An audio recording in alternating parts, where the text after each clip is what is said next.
This is the eye with neovascular glaucoma. So as we look at low power, we can see the cornea looks normal. The iris is flat. There's the beginning of an ectropion, and there is adherence of the iris in the angle, closing the angle. The lens looks abnormal, probably cataractus. As we move down the back, we can see that there is a cup and that the nerve here is narrow. Let's have a look here at the front of the eye. The corneal epithelium has been artifactually partly lost, and there's normal basket weave here in the cornea, and the endothelium looks intact. Let's move to the angle here. We can see the canal through here. We can see the trabecular meshwork and the adherent iris covering it. There is a hint of laciness in the iris, suggesting that this is a diabetic eye.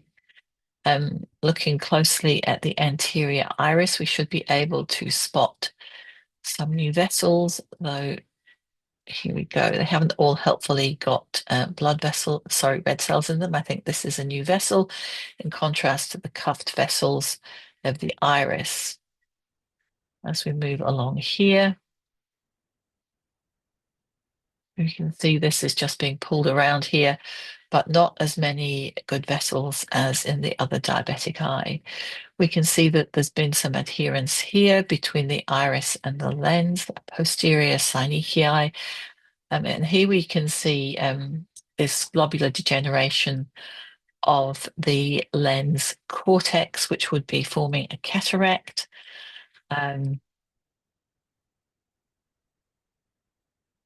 Okay, that lens is fairly unrewarding to look at. As we go around the back, the things to emphasize are the loss of the ganglion cell layer. Let's have a look and see if we can see some ganglion cell layer loss.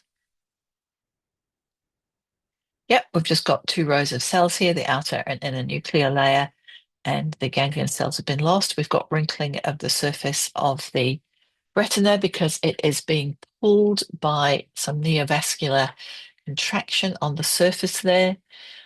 Looking through the choroid for any diabetic vascular changes, but I am not spotting any. There's no hard exudates or cotton wool spots here that I can see. Oh, this vessel might be a bit thick and funny looking. You can see maybe it's got slightly thick walled here. And if we look here at the choroid,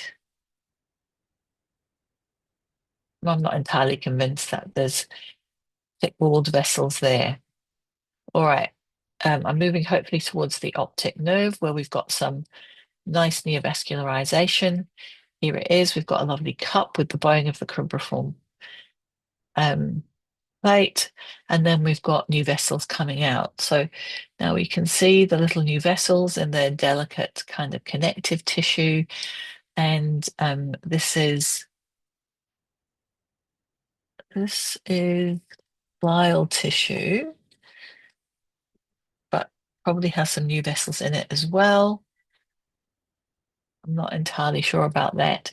But over here, we do have some vascular changes. So this vessel looks like almost completely occluded by diabetic change, as does this one.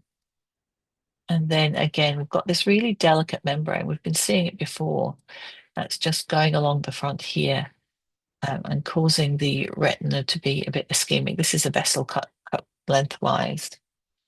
And there's no subretinal exudate. This is all artifactual detachment. I'm looking for things like laser burns in the periphery.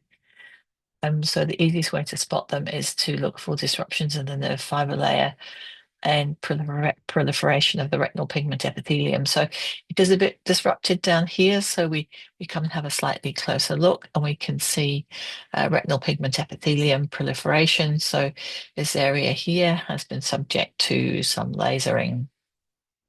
Okay, and I think that's just about everything in this eye.